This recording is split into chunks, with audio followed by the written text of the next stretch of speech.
Salut tout le monde, aujourd'hui on va faire une plongée super cool à l'intérieur d'un ordinateur. Imaginez ça comme un monde secret rempli de composants géniaux.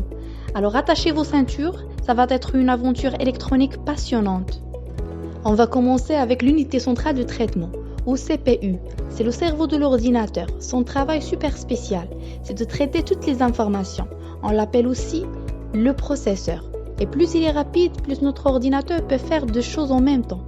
C'est un peu comme le super-héros qui fait tout fonctionner. La RAM, Random Access Memory, c'est comme le bureau de travail hyper rapide de votre ordinateur.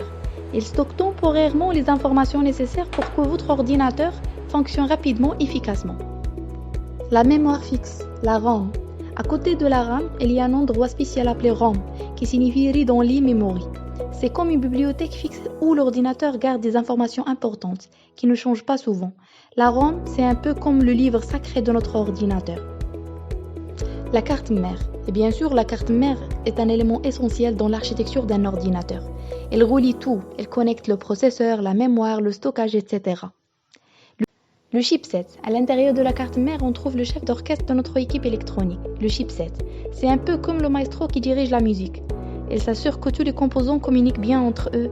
Le chipset, c'est un vrai as de la coordination. Le stockage, le disque dur ou SSD. Imaginez une chambre magique où tout y est stocké. Elle garde toutes les photos, vidéos et même le système d'exploitation qui fait tourner notre ordinateur. C'est comme la chambre secrète pleine de trésors numériques. La ventilation. Pour que notre ordinateur ne surchauffe pas, on a le ventilateur. Elle rassemble à un gardien qui s'assure que tout reste au frais à l'intérieur. C'est crucial pour que notre ordinateur fonctionne bien. Les voies de communication ou les bus. Imaginez des routes à l'intérieur de votre ordinateur. Ces routes sont les bus. Elles permettent aux données de voyager entre le processeur, la mémoire, le stockage et d'autres composants. Les bus, c'est un peu comme les autoroutes qui facilitent le trafic d'informations. Les cartes d'extension.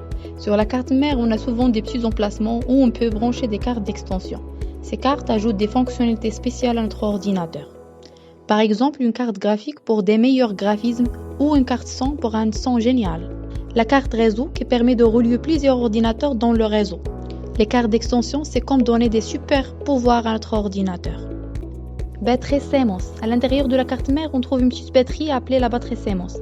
Elle garde en mémoire des informations importantes comme l'heure et la date, même lorsque l'ordinateur est éteint. C'est comme une petite réserve d'énergie pour ne rien oublier.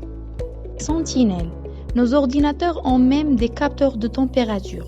Ils surveillent constamment la chaleur à l'intérieur de l'unité centrale. Si ça devient trop chaud, ils peuvent déclencher le ventilateur. L'alimentation électrique. Derrière tout ça, il y a l'alimentation électrique.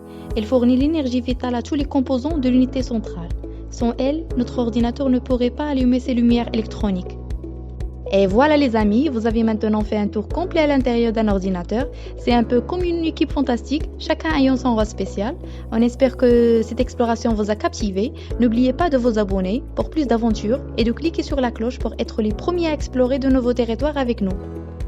La prochaine vidéo portera sur les compagnons électroniques ou les périphériques qui enrichissent notre expérience numérique. À la prochaine.